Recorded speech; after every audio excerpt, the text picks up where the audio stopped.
Everyone, Suma madam study গাইডে তোমাদের সবাইকে welcome জানাই। আজকে আমি ক্লাস 8-এর চ্যাপ্টার 8 সাম্প্রদায়িকতা থেকে দেশভাগ অধ্যায়টা আলোচনা করব। আমি এই অধ্যায়ের কিছুটা অংশ আলোচনা করে দিয়েছি। তোমরা যারা ভিডিওটা দেখোনি, আমি ডেসক্রিপশন বক্সে লিঙ্কটা শেয়ার করে দেবো, তোমরা দেখে নেবে। বইটা ভালোভাবে পড়তে হবে, নাহলে কিন্তু বইয়ের ভেতরে যে ছোট ছোট প্রশ্নগুলো থাকে বা ইম্পর্টেন্ট প্রশ্ন, বই ভালো করে না পড়লে সেই প্রশ্নের অ্যান্সারগুলো তোমরা করতে পারবে না। তাহলে বইটা আগে ভালোভাবে পড়ে নিতে হবে। প্রতিটা লাইন যদি বুঝে নেওয়া যায় তাহলে কিন্তু অ্যান্সার করা খুব সহজ হয়ে যাবে। ভিডিওটা স্কিপ না করে শেষ পর্যন্ত দেখতে থাকো, না হলে কিন্তু গুরুত্বপূর্ণ আলোচনাগুলো মিস করে যাবে। তাহলে চলো শুরু করা যাক। এর আগের ভিডিওতে আমি 138 পেজে এই পর্যন্ত বুঝিয়ে দিয়েছিলাম। আজকে আমি এখান থেকে শুরু করব। সাম্প্রদায়িক মানে কি? বিভিন্ন সম্প্রদায়ভুক্ত, যেমন ধর্মের ভিত্তিতে যে সম্প্রদায় বিভক্ত হয়েছিল, হিন্দু মুসলমানদের মধ্যে যে ভাগাভাগি হয়েছিল, ধর্ম নিয়ে যে বিভেদ দেখা দিয়েছিল, যে বিভেদ সৃষ্টি হয়েছিল, সেটা কেন হয়েছিল, কিভাবে হয়েছিল, এটাই হচ্ছে এই অধ্যায়ের আলোচনার বিষয়। আমি এই অধ্যায়ের কিছুটা অংশ আগে আলোচনা করে দিয়েছি। এই ব্যাপারে স্যার সৈয়দ আহমেদের গুরুত্বপূর্ণ একটা ভূমিকা ছিল। তার মৃত্যুর পর উলেমাদের প্রভাব বেড়ে গিয়েছিল, তারা ক্ষমতায় চলে এসেছিল। এরপরে মুসলমানরা যেমন ভাবতে থাকে যে হিন্দুদের সুযোগ সুবিধা বেশি দেওয়া হচ্ছে, তারা সব বিষয়ে সুযোগ সুবিধা বেশি পাচ্ছে, চাকরির ক্ষেত্রে সুবিধা বেশি পাচ্ছে, কিন্তু এখন আবার হিন্দুরাও ভাবতে থাকে যে মুসলমানদের প্রাধান্য বেশি দেওয়া হচ্ছে, তারা সব বিষয়ে সুবিধা বেশি পাচ্ছে। এরপর দেখো, জাতীয় কংগ্রেস প্রাথমিক পর্বে স্থির করেছিল যে তারা এমন কোনো প্রস্তাব নেবে না যা মুসলমান স্বার্থ বিরোধী। বহু মুসলমান কংগ্রেসের প্রাথমিক পর্যায়ে যোগদান করেন, কিন্তু এরই পাশাপাশি হিন্দু পুনরুজ্জীবনমুখী সাংস্কৃতিক আন্দোলন রাজনৈতিক চরমপন্থার জন্ম নেয়। এই উদ্যোগে হিন্দু ধর্মের কল্পকাহিনী এবং প্রতীক চিহ্নের মাধ্যমে ভারতীয় জাতিকে চিহ্নিত করবার চেষ্টা হয়েছিল। ঊনবিংশ শতকে হিন্দু সমাজের সংস্কারমুখী ধারা থেকেই জন্ম হয়েছিল ওই পুনর্জাগরণের আন্দোলন। এর অন্যতম বৈশিষ্ট্য ছিল হিন্দু সভ্যতার গৌরবময় অতীত সম্পর্কে গর্ববোধ ও অতিরঞ্জিত কল্পনা। হিন্দু পুনরুজ্জীবনবাদী ভারত ও হিন্দুকে সমার্থক বলে প্রচার করতে থাকেন। বলা হতে থাকে যে মুসলমান শাসনের কারণে সেই সভ্যতার অধঃপতন ঘটেছে, ব্রিটিশ শাসনের ফলে সেই সভ্যতার অস্তিত্ব বিপন্ন হয়েছে। পুনর্জাগরণবাদীরা অবশ্য হিন্দু সংস্কারবাদীদের পাশ্চাত্য যুক্তিবাদী মনোভাবকে সমর্থন করেনি, ফলে তাদের কাছে ইংরেজ শাসন ও উদারপন্থী সংস্কারকেরা জাতীয়তাবাদী হিন্দু রাষ্ট্র গঠনের পথে বাধা হয়ে দাঁড়িয়েছিল। হিন্দু জাতীয়তাবাদ প্রধানত উঁচু জাতির সংস্কারকদের ব্রাহ্মণ্য মতানুসারী ছিল। অধিকাংশ বিপ্লবী জাতীয়তাবাদীরা ভারতীয় সংস্কৃতি ও ভারতীয় জাতিকে হিন্দু ধর্ম এবং হিন্দুদের বলে চিহ্নিত করতে থাকেন। উদাহরণস্বরূপ তিলকের শিবাজি ও গণপতি উৎসব, অরবিন্দের দেশকে মাতৃবন্দনা, জাতীয়তাবাদকে ধর্ম হিসেবে দেখা, গীতায় হাত রেখে বিপ্লবী শপথ নেওয়া প্রভৃতির কথা বলা যায়। তাহলে এই যে স্যার সৈয়দ আহমেদ খান ছিলেন একদম কংগ্রেস বিরোধী। তিনি মুসলমানদের জাতীয় কংগ্রেসে যোগদান করতে নিষেধ করেছিলেন, বা তার ব্যক্তিগত মতাদর্শ ছিল যে জাতীয় কংগ্রেসে যোগদান করা মানে মুসলমানদের অস্তিত্ব ক্ষুণ্ণ হওয়া। কিন্তু এই যে প্রথম দিকে কিন্তু বহু মুসলমান এই কংগ্রেসের প্রাথমিক পর্যায়ে যোগদান করে। আবার এর পাশাপাশি হিন্দু পুনরুজ্জীবনবাদী সাংস্কৃতিক আন্দোলনও একটা রাজনৈতিক চরমপন্থার জন্ম নেয়। আবার ঊনবিংশ শতকে হিন্দু সমাজের সংস্কারমুখী ধারা থেকেই কিন্তু এই পুনর্জাগরণের আন্দোলন জন্ম নিয়েছিল। তারা আবার হিন্দু পুনরুজ্জীবনবাদীরা ভারত এবং হিন্দুকেই সমার্থক বলে প্রচার করতে থাকে। তারা আবার বলতে থাকে যে ভারত এবং হিন্দুরা কিন্তু একে অপরের পরিপূরক, মানে দুটো একই জিনিস। ভারত এবং হিন্দুরা কিন্তু একই সম্প্রদায়ভুক্ত। আবার বলা হতে থাকে যে মুসলমান শাসনের কারণে কিন্তু এই সভ্যতার অধঃপতন ঘটেছে। এদিকে মুসলিমরা কংগ্রেসে যোগদান করছে, আবার এক শ্রেণীর মানুষ, একদল মানুষ এই যে পুনর্জাগরণের আন্দোলনে যারা অংশ নিয়েছিল, তারা আবার বলতে থাকে যে ভারত এবং হিন্দু কিন্তু সমার্থক। আবার এই মুসলমানদের শাসনের কারণে এই সভ্যতার অধঃপতন ঘটছে, ব্রিটিশ শাসনের ফলে এই সভ্যতা বিপন্ন হয়েছে। আবার এই পুনর্জাগরণবাদীরা কিন্তু হিন্দু সংস্কারবাদীদের পাশ্চাত্য যুক্তিবাদী মনোভাবকে সমর্থন করেনি।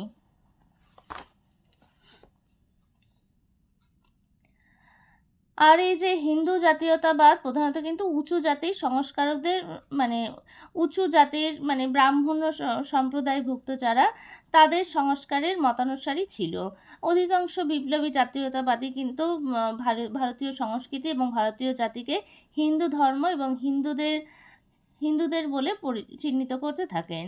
তাহলে এক্ষেত্রে কিন্তু হিন্দু মুসলমান একটা আলাদা সম্প্রদায়ভুক্ত, এটাই বারবার করে বোঝানো হতে থাকে। তারা ভারত এবং হিন্দুকে এক করছে, কিন্তু তারা বোঝাতে চেয়েছে যে মুসলমানরা কিন্তু এর থেকে আলাদা। মুসলিমদের কারণে কিন্তু এই হিন্দু সভ্যতার অধঃপতন ঘটেছে।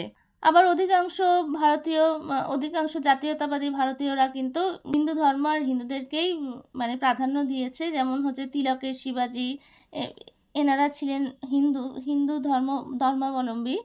আবার গণপতি উৎসব, অরবিন্দের দেশকে মাতৃবন্দনা, তারপরে জাতীয়তাবাদকে ধর্ম হিসাবে দেখা, গীতায় হাত রেখে বিপ্লবী শপথ নেওয়া, এই সমস্ত কারণগুলোর মাধ্যমে বোঝা যায় যে এই হিন্দু ধর্ম আর হিন্দুদেরকেই প্রাধান্য বেশি দেওয়া হয়েছে।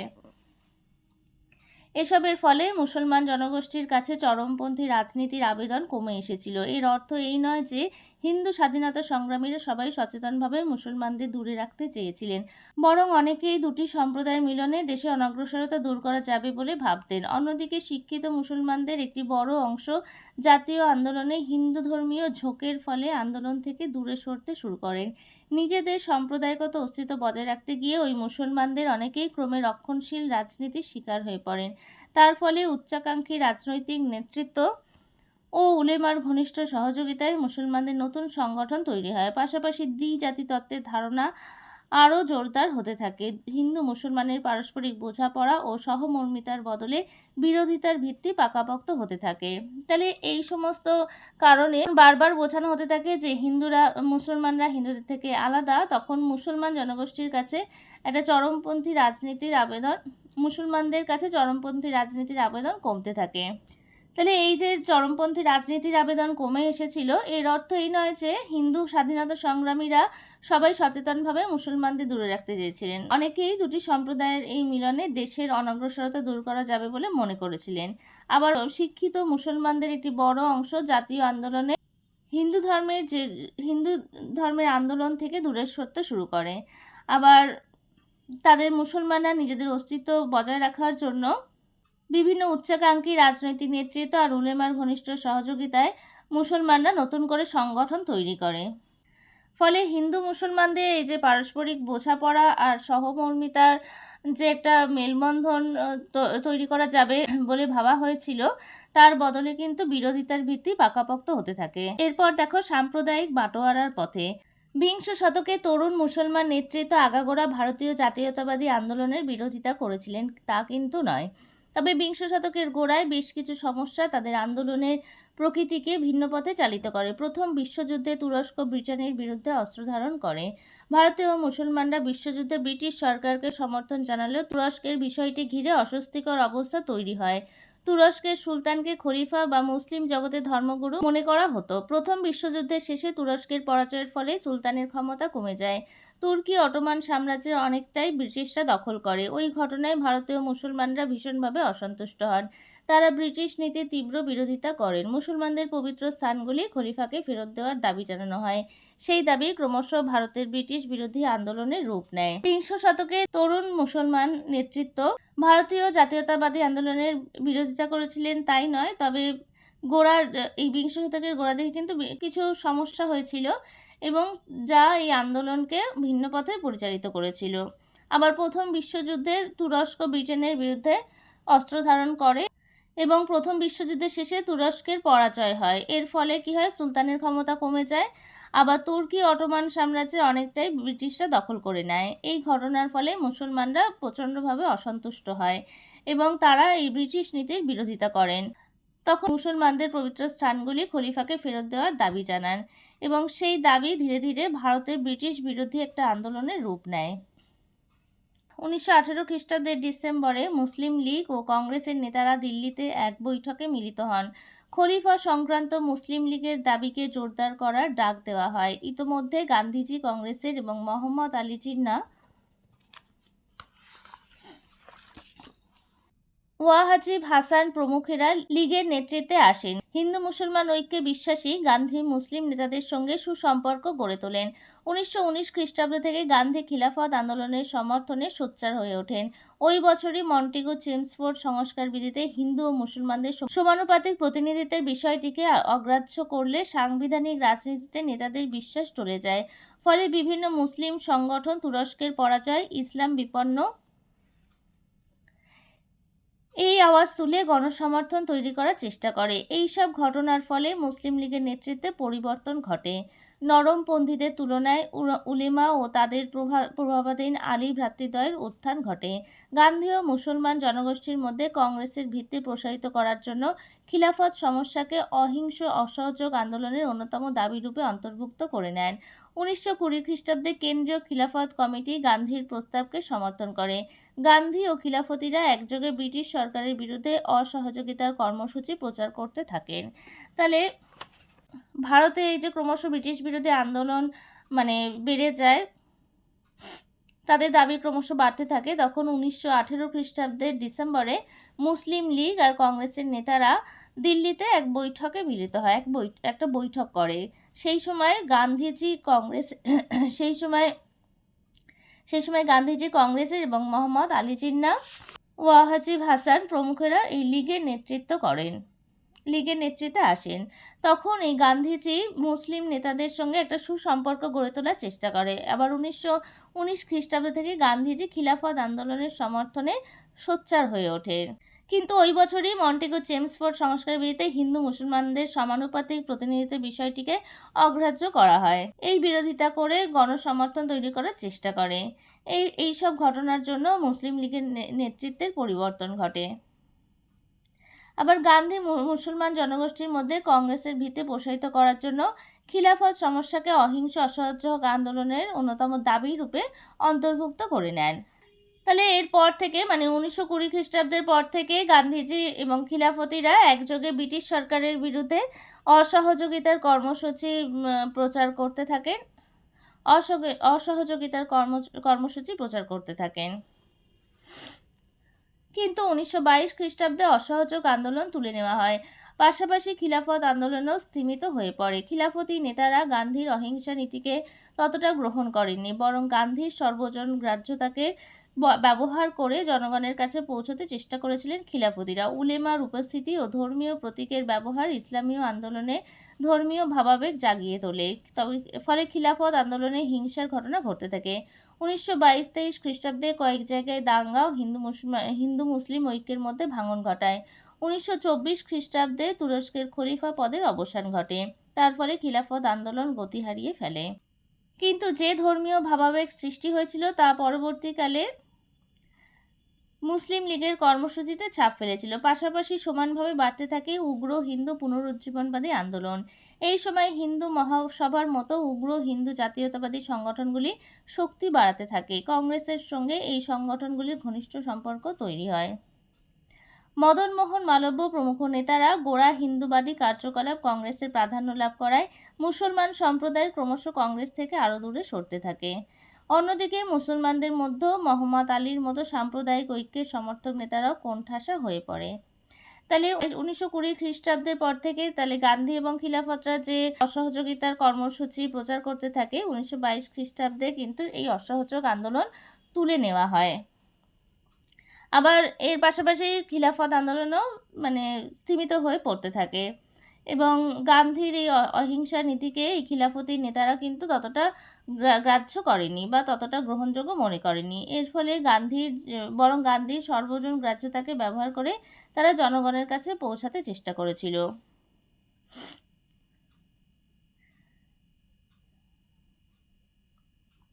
উলেমার উপস্থিতি এবং ধর্মীয় প্রতীকের ব্যবহার এই ইসলামীয় আন্দোলনে ধর্মীয় ভাবাবেগকে জাগিয়ে তোলে। ফলে একটা হিংসার ঘটনা ঘটতে থাকে। 1924 খ্রিস্টাব্দে তুরস্কের খলিফার পদের অবসান ঘটে এবং খিলাফত আন্দোলন তখন গতি হারিয়ে ফেলে। খিলাফত আন্দোলন অনেকটা স্থিমিত হয়ে পড়ে। আবার যে ধর্মীয় ভাবাবেগের সৃষ্টি হয়েছিল এই খিলাফত আন্দোলনের ফলে, তা পরবর্তীকালে মুসলিম লীগের কর্মসূচিতে একটা ছাপ ফেলে গিয়েছিল। মুসলিম লীগের কর্মসূচিতে তার একটা প্রভাব পড়তে থাকে।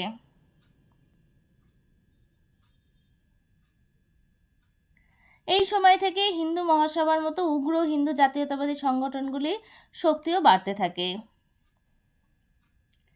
আবার এই মদনমোহন মালব্য এইসব প্রমুখ নেতারা গোঁড়া হিন্দুবাদী কার্যকলাপ কংগ্রেসের প্রাধান্য লাভ করায় মুসলিম সম্প্রদায়ে যারা কংগ্রেসে যোগদান করেছিল তারা কংগ্রেসের থেকে আরও দূরে সরতে থাকে। এর ফলে মুসলমানদের মধ্যেও মোহাম্মদ আলী জিন্নাহর মতো সাম্প্রদায়িক ঐক্যের সমর্থক নেতারাও কোণঠাসা হয়ে পড়ে। উগ্র হিন্দু নেতাদের চাপে মতিলাল নেহেরুর মতো স্বরাজ্যপন্থী নেতারা হিন্দু মুসলমান ঐক্যের উদ্যোগ নিতে ব্যর্থ হন। মোহাম্মদ আলী জিন্নাহ স্বরাজ্যপন্থীদের সঙ্গে বোঝাপড়ায় উৎসাহী ছিলেন, কিন্তু 1926 খ্রিস্টাব্দে বাংলা ও পাঞ্জাবে কংগ্রেসের মধ্যে কোনো মুসলমান প্রার্থী ছিল না। ফলে শওকত আলীর মতো সম্প্রীতিবাদী নেতারাও কংগ্রেসের মধ্যে উগ্র হিন্দু মতামতের বাড়বাড়ন্তে হতাশ হয়ে পড়েন। এর প্রভাব লক্ষ্য করা যায় আইন অমান্য আন্দোলনে মুসলমানদের কম অংশগ্রহণের মধ্যে। জাতীয় আন্দোলন থেকে মুসলমানদের সরে থাকার ওই প্রবণতাকেই সাম্প্রদায়িকতা বলে ব্যাখ্যা করা হয়, কিন্তু খুঁটিয়ে দেখলে বোঝা যায় যে 1930-এর দশকেও রাজনৈতিক দিক থেকে মুসলমানদের মধ্যে আলাদা আলাদা অবস্থান ছিল। ফলে মুসলিম সাম্প্রদায়িকতা বলে কোনো নির্দিষ্ট অবস্থানকে চিহ্নিত করা ইতিহাসগতভাবে ভুল। এই যে উগ্র হিন্দু নেতারা যারা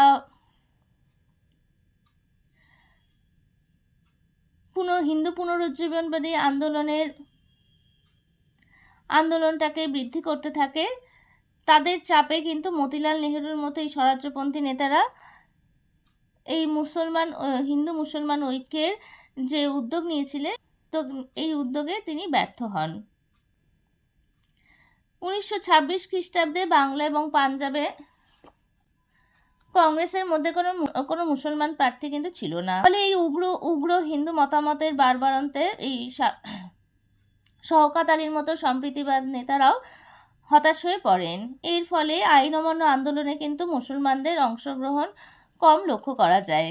1930-এর দশকে কিন্তু রাজনৈতিক দিক থেকে মুসলমানদের মধ্যে আলাদা আলাদা অবস্থান ছিল। ফলে মুসলিম সাম্প্রদায়িকতা বলে কোনো নির্দিষ্ট অবস্থানকে চিহ্নিত করা কিন্তু এটা ভাবা কিন্তু ভুল। 1930-এর দশকে দ্বিজাতি তত্ত্বভিত্তিক সাম্প্রদায়িক বিচ্ছিন্নতার গুরুত্বপূর্ণ সময়। 1930 খ্রিস্টাব্দে মুসলিম লীগের সভাপতি মোহাম্মদ ইকবাল এবং পরে কেমব্রিজ বিশ্ববিদ্যালয়ের ছাত্র চৌধুরী রহমত আলী পাঞ্জাব, উত্তর পশ্চিম সীমান্ত প্রদেশ, বালুচিস্তান ও কাশ্মীর নিয়ে মুসলমানদের আলাদা ভূখণ্ড গঠন করার প্রস্তাব দেন। রহমত আলী অস্পষ্টভাবে পাকিস্তানের কথা উল্লেখ করেছিলেন। 1932 খ্রিস্টাব্দে ব্রিটিশ প্রধানমন্ত্রী র্যামসে ম্যাকডোনাল্ড এর ঘোষণায় সাম্প্রদায়িক বাটোয়ারার কথা বলা হয়। তাহলে এই যে সাম্প্রদায়িক বাটোয়ারা কেন হলো, কার নেতৃত্বে হলো? তাহলে এই যে পারস্পরিক গণ্ডগোল, হিন্দু মুসলমানদের মধ্যে যে বিভেদ সৃষ্টি হতে থাকলো, এটা চরম পর্যায়ে চলে গেল। এর ফলে সাম্প্রদায়িক বাটোয়ারার কথা ঘোষণা করা হলো। সেই ঘোষণায় ব্রিটিশ সরকারের বিভাজন ও শাসন নীতি প্রতিফলিত হয়েছিল। ওই ঘোষণা মোতাবেক প্রতি সংখ্যালঘু সম্প্রদায়ের জন্য বিধানমণ্ডলীতে কিছু আসন বরাদ্দ করা হয়। সেগুলিতে পৃথক পৃথক সম্প্রদায়ের ভিত্তিতে নির্বাচন করার কথা ওঠে। কংগ্রেস এই ধরনের পৃথক নির্বাচক মণ্ডলীর বিরোধী ছিল, কারণ তার ফলে জাতীয়তাবাদী ঐক্যের বদলে সাম্প্রদায়িক ভাবনাকেই উৎসাহ দেওয়া হতো। ভারতের সাধারণ স্বার্থের বদলে ভিন্ন গোষ্ঠী বা সম্প্রদায়ের স্বার্থই বড় হয়ে উঠবে, সেই আশঙ্কা প্রকাশ করে কংগ্রেস। তাহলে 1930-এর দশকে দ্বিজাতি তত্ত্বভিত্তিক সাম্প্রদায়িক বিচ্ছিন্নতা একটা গুরুত্বপূর্ণ সময়। এই সময় থেকে সাম্প্রদায়িক বিচ্ছিন্নতাবাদের সূচনা হয়। দ্বিজাতি তত্ত্বভিত্তিক সাম্প্রদায়িক বিচ্ছিন্নতাবাদের সূচনা হয়। 1930 খ্রিস্টাব্দে মুসলিম লীগের সভাপতি মোহাম্মদ ইকবাল এবং পরে কেমব্রিজ বিশ্ববিদ্যালয়ের ছাত্র চৌধুরী রহমত আলী এই পাঞ্জাব, উত্তরপ্রদেশ সীমান্ত, বালুচিস্তান, কাশ্মীর নিয়ে একটা মুসলমানদের আলাদা ভূখণ্ড গঠন করার প্রস্তাব দেন। আবার রহমত আলী পাকিস্তানের কথা উল্লেখ করেছিলেন। এর ফলে 1932 খ্রিস্টাব্দে ব্রিটিশ প্রধানমন্ত্রী র্যামসে ম্যাকডোনাল্ডের ঘোষণায় সাম্প্রদায়িক বাটোয়ারার কথা ঘোষণা করা হয়। তাহলে সাম্প্রদায়িক বাটোয়ারার নীতি কে ঘোষণা করেন? ব্রিটিশ প্রধানমন্ত্রী র্যামসে ম্যাকডোনাল্ড। কত খ্রিস্টাব্দে? 1932 খ্রিস্টাব্দে। এইটা শর্ট কোশ্চেন হিসাবে তোমাদের আসে। এই লাইনটা তোমরা আন্ডারলাইন করে নাও বা মার্ক করে নিতে পারো। এর ফলে যে ব্রিটিশ এই যে ঘোষণা করার ফলে ব্রিটিশ সরকারের বিভাজন আর শাসন নীতি প্রতিফলিত হয়েছিল। তাহলে এই ঘোষণা মোতাবেক প্রতি সংখ্যালঘু সম্প্রদায়ের প্রতি সংখ্যালঘু সম্প্রদায়ের মধ্যে কিছু আসন বরাদ্দ করতে হবে এবং পৃথক পৃথক সম্প্রদায়ের ভিত্তিতে এই নির্বাচন করতে হবে, এই দাবি তারা করতে থাকে। এরপর কংগ্রেসের এই ধরনের পৃথক নির্বাচক মণ্ডলীর বিরোধী ছিল, কারণ তার ফলে জাতীয়তাবাদী ঐক্যের বদলে সাম্প্রদায়িক ভাবনাকে উৎসাহ দেওয়া হতো। কিন্তু কংগ্রেস এই নির্বাচক মণ্ডলীর বিরোধিতা করেছিলেন, কারণ তার ফলে জাতীয়তাবাদী ঐক্যের বদলে সাম্প্রদায়িক ভাবনাকে বেশি প্রাধান্য দেওয়া হবে। ভারতের সাধারণ স্বার্থের বদলে ভিন্ন গোষ্ঠী বা সম্প্রদায়ের স্বার্থে বড় হয়ে উঠবে সেই আশঙ্কা প্রকাশ করে কংগ্রেস। কারণ কংগ্রেস ভেবেছিল যে এই যে ভারতের যে সাধারণের স্বার্থ চরিতার্থ করার বদলে বিভিন্ন গোষ্ঠী বা সম্প্রদায়ের স্বার্থকেই বড় করে দেখা হবে এই নির্বাচন হলে বিভিন্ন গোষ্ঠী বা সম্প্রদায়ের স্বার্থে বড় হয়ে উঠবে।